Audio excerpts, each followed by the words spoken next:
عارف ليه انت واقف مكانك وما بتتقدمش؟ عشان في بعبع مكتفك. النهارده انا جاي اعرفك ازاي تهزم البعبع ده زي ما ناس كتيرة هزموه وبقى نجوم وعملوا نجاحات من زيرو امكانيات. الفرق انه عرف يقضي على البعبع بتاعه وانت لسه.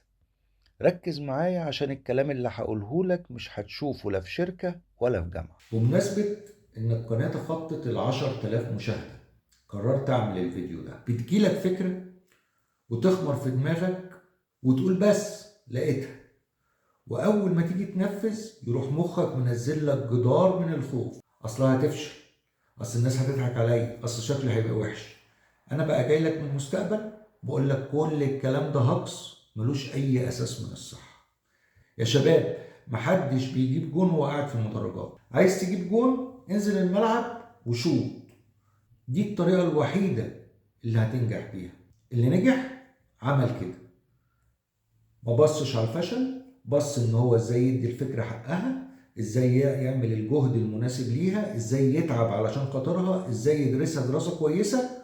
والدنيا كده كده هي اللي هتعدل لك الزاوية عشان تعرف تشوط وتجيب جون. الخوف يا شباب بيتبخر مع أول ما تبدأ تنفذ فكرتك، وصدقني النتيجة مش بس هتبهرك، ده انت هتضحك على نفسك على الخوف اللي انت كنت خايفه من وهم انت اللي عملته لنفسك. بس الخوف من الفشل أصعب من الفشل نفسه، لأنك بتبقى رقصت على السلم، لا انت نجحت وحكمت على نفسك انك تدوق طعم الفشل وانت ما فشلتش اصلا.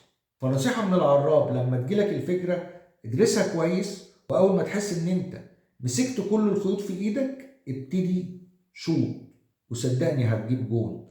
واوعى تستنى اللحظة المثالية، اللحظة المثالية مش هتيجي، ابدأ باللي معاك. ودايما حط لنفسك قصص نجاح تلهمك. يعني الدحيح مثلا عامل فيديو 20 ثانية، فيديو كوميدي رهيب، فعلا فيديو ملهم، دايما بوريه لولادي.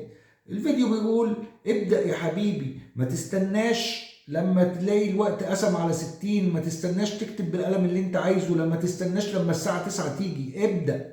اهو الدحيح ده مثال ملهم جدا للي عنده فكرة عايز يبدأ بيها، اللي متأكد منه انها كانت فكرة من باب الضحك، بس هو اجتهد ودرس فكرته كويس وبذل فيها الجهد وخد بالأسباب واداها كل ما يملكه من مجهود.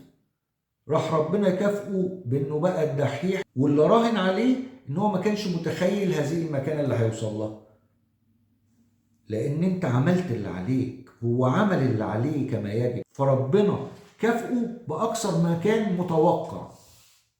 فدايما حط قصص زي قصص الدحيح تبقى ملهمة ليك، ان دي قصة نجاح بسيطة اهي، ما فيش حاجة، ما فيش ما محتاجش يصرف ملايين، وما محتاجش يعمل مشروع، وما محتاجش. ده هو كل اللي عمله ان هو اخلص في ادائه، واخلص في ايمانه بفكرته، وصدقها واشتغل عليها. انتوا عارفين الحلقات اللي انا بعملها دي، انا كان نفسي اعملها من سنة 23، والله العظيم من يناير 23. بس كنت بقول لنفسي يا عم مين هيتفرج عليك، يا عم انت اصحابك هيتريقوا عليك ويقول لك ده انا بس اللي بشوفك، الناس هتضحك عليك. وفعلا حطيت لنفسي بعبع وهو مش موجود، لحد ما جيت قلت ايه اللي هيجرى، ما اعملها، اعملها يمكن حد يستفيد، ما يضحكوا عليا. باظت، ايه اللي هيحصل لي؟ انا اسمي ايهاب انور، وبعد ما تبوظ هو هفضل اسمي ايهاب انور، مش هيجرى لي اي حاجه، مش هينقص مني اي حاجه. فاوعى تعمل زيي وتأجل نجاحك 3 سنين. الفكرة اللي انت شايفها ومقتنع بيها اؤمن بيها، ادرسها كويس واشتغل. خد بالكم، اقسم بالله العظيم وانا ببتدي الفكرة دي ما تخيلتش ان ممكن اوصل ل1000 مشاهدة. مين اجيب منين 1000 واحد يشوفني؟ ما كنتش مصدق لما ببص على الصفحة والاقي المشاهدات معدية ال 65,000. ايه ده؟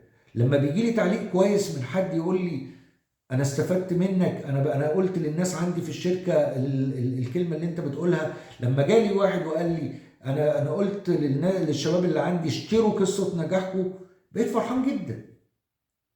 فعشان كده بقول لك اؤمن بفكرتك وشوط، ويا رب يكون الفيديو ده هو الباصه اللي هتخليك تنشف وتقوي قلبك وتشوط، وانا بقول لك من دلوقتي مبروك عليك، انت هتجيب جول. نفذها، يمكن يكون الكلمتين اللي قلتهم دول شجعوك علشان تعرف تشوط.